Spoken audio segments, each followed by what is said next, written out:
Hello everybody, this is ManuS and welcome back to the Artifact set review. Today we're going to talk about the last batch of colored cards, the black improvements, before moving on to the items and wrapping things up. Alright, let's get started. Okay, so first we have Escape Route. This card is kind of interesting. I think it's actually quite good in limited, especially in more aggressive decks where the mobility is particularly relevant.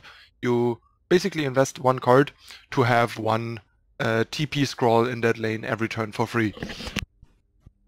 So that is not a particularly bad investment, I think, since while you probably won't use that option every turn, you will use it probably often enough that you get some decent effective gold value out of it. Plus you have the guaranteed TP scroll, while normally you have a 1 in 4 chance to have one TP scroll in the shop each turn, in the consumable shop, and so on. And it is flexible, so it can be played from one lane into another, like from a black lane into a non-black lane and stuff like that. Even in Constructed this could be interesting, but probably not, because we have too much good mobility in Constructed with Blink Daggers in the item decks and all the additional ways that you have in Limited as well. So in Constructed this will usually just be kind of redundant or unnecessary, I think.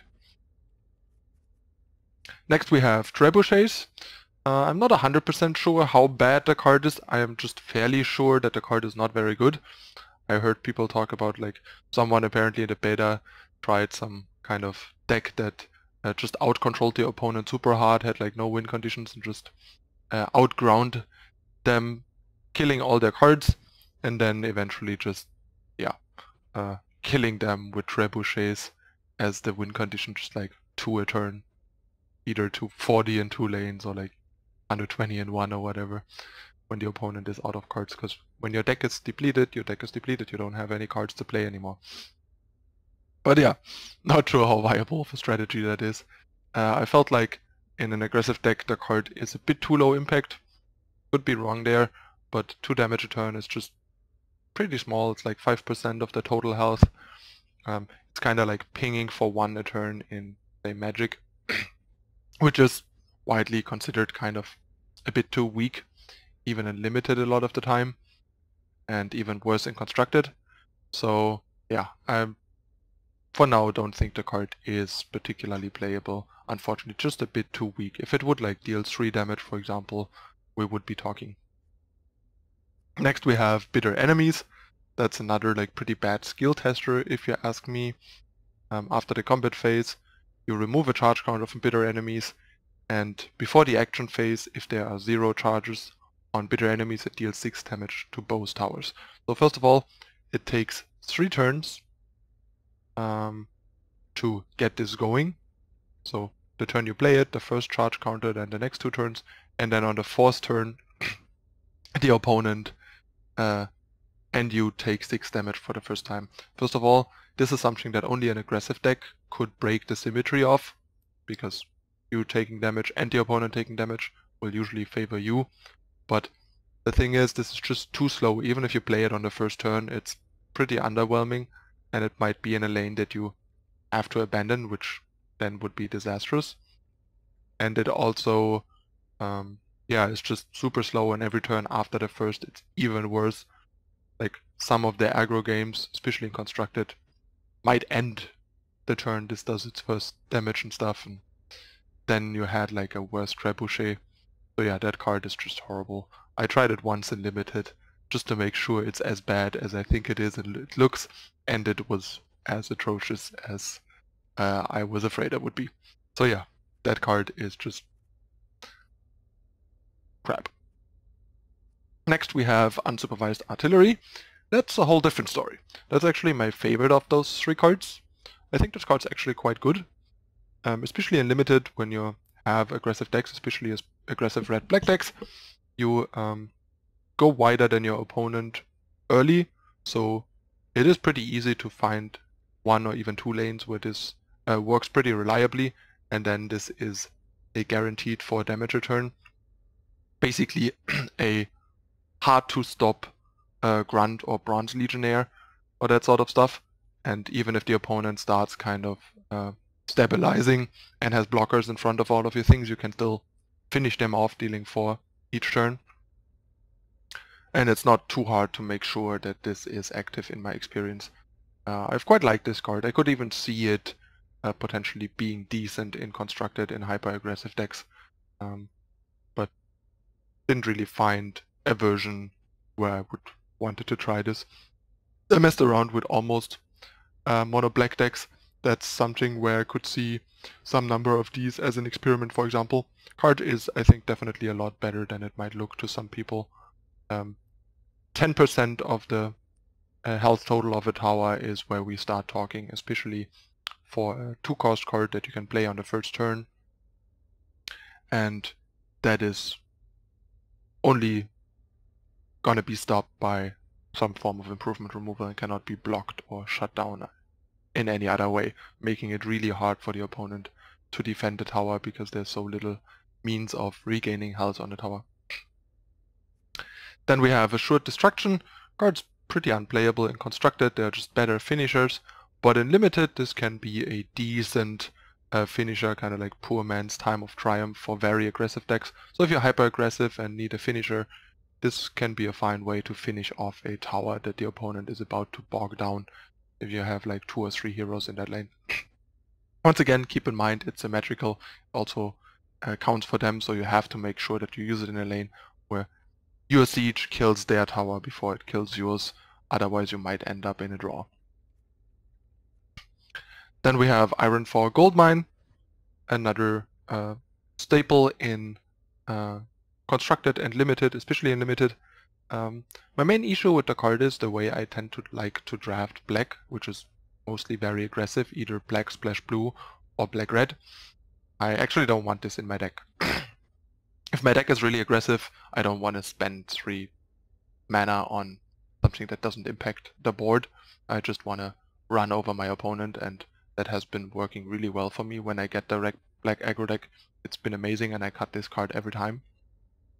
But sure, if you run more mid-rangey black strategies like green-black or even maybe like a blue-black control deck, if that comes together and stuff like that, then Ironforge Goldmine is a great card. It's definitely a great card in the vacuum. It just kind of doesn't fit in the way that I prefer to draft black. And in constructed, obviously the payday track money decks potentially want this, and there are some people running these types of decks with some number of Ironforge Goldmine. Next we have Path of the Cunning.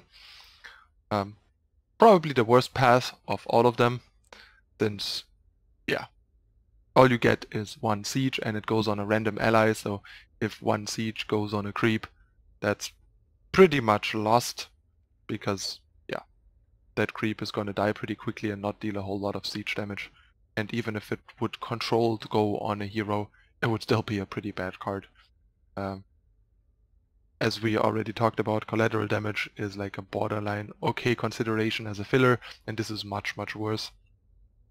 And in constructed, we don't even need to talk about this. This card is just horrendous. Next we have Reptile Investments. Pretty much a limited only card, I think, since it's basically a worse Ironforge Goldmine.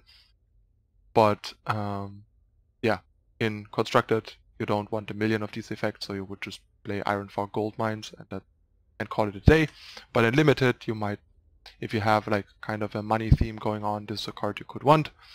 The problem is, if you don't play this on turn 1, it gets significantly worse because you're always kind of behind on it, and once you use it, it stops generating gold, unlike Goldmine, so it's definitely a worse Goldmine that initially can gain you a bit more gold faster in a way, but actually not really. Like, it gains you the same amount. The 4 gold makes up for the fact that you have to activate it before it gets the next charge counter, and then by the time you go shopping, you have the same gold from investments as you had from a gold mine that you played the same turn. So yeah, it's just kind of like your poor man's gold mine, and the fact, and there's like not really any upside unless I'm missing something. So yeah, not super impressive. but it does the job. It's just your additional gold mines if you need them. Kinda ironic given that gold mine is a common and this is a rare. But I mean, they promised us there will be no real correlation between power level and rarity, and they managed that pretty well. A lot of the rares feel like kinda random and weird cards, and a lot of the rarity feels kinda like they almost roll the dice on the rarity. And the rares are often just kinda like more complicated, funky cards rather than good cards. A lot of the simple good cards are just commons. On to the next improvement, we have the Oath. That's a super powerful card. It needs some skill to properly use, because the card locks you out of creeps and spells in this lane. But while you have an allied black hero in the lane, allies have +4 attack, which is super powerful. It's basically 2 assault ladders that also matter against the opponent's units, or like 2 Disciples of Nevermore without the downside of the -2 armor, making your stuff usually just wipe the board with the opponent's stuff and then just smacking the tower real hard. Great finisher in Limited and Constructed. Keep in mind you can still play improvements from that lane, and you can still play things into this lane from other lanes. So you can still kind of support this lane in various ways, or use the mana pool in that lane, especially in Constructed where you have like Assault Ladders and March of the Machines and stuff like that. Card is a real powerhouse. Just make sure that you choose wisely when you play it and where you play it, and make sure that it doesn't backfire because you're locked out of your spells. The opponent just kind of can have his way with you. But other than that, this is a great way to quickly win a lane, win a lot of fights, and even raise to 80. Like, I've been one turn 80'd from 80 to 0 by double O's more than I would like in Constructed, for example. Next we have Kinfoke Turret. Card is like looked better to me initially than it is. It is a fine card, it's a solid card, but it is a pretty slow card. First of all, 4 is a lot, 2 piercing damage is not a lot, since it takes like 2 turns to kill a melee creep, so that's really not that great. But yeah, a constant source of piercing damage is definitely nice and annoying. It's worse than Ignite, but it's still pretty decent, and it can put some real pressure on certain heroes, especially when they're lower already, and clean up the lane a bit. It does do decent stuff in a sense that it usually ends up in my draft decks, but I wouldn't play a high amount of these. Like, I had times where I had more of these than I would want to play, and it's another card that is not very good in the black aggressive decks. I think it gets better the more mid-rangey or controlling your black deck is. And in Constructed, I think there's just better cards. It's just too weak for Constructed and too slow. Next we have the Tyler Estate. That's kind of a weird card, since it is symmetrical, but the crippling is super strong. You basically set the opponent back to 2 mana, so basically lower than turn 1. I guess this is best used to just cripple a lane that you're abandoning, so that the opponent doesn't really have a chance to use the mana pool there well. The problem is, though, I think if you abandon the lane, they also need to use their mana pool there much less, because they kind of gonna win the lane eventually, and yeah, rather use their cards in other lanes anyway. So not sure what to make of this card. I don't think it's very playable in either format right now, but maybe I'm wrong, or maybe there will be some kind of use in the future, but so far this has never made it into any of the decks. Could be playable in some hyper-aggressive draft decks. And last but not least, we have the powerful mighty Steam Cannon, one of the best black improvements. It's the big cousin of the Kinfoke Turret. We get to deal 4 piercing damage instead of 2, and we get to deal it into any lane, not just in the lane the cannon is in, which is a big difference. So you can support any lane with this, which is very powerful, and 4 piercing damage immediately kills any creep, and 2 shots a lot of heroes, stuff like that, and is, yeah, putting a lot of pressure on the opponent. A great card.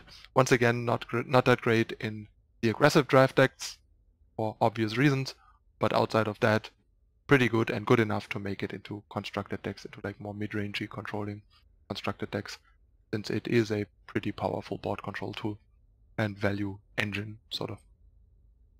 Okay, this concludes the review of all the colored cards with the black improvements.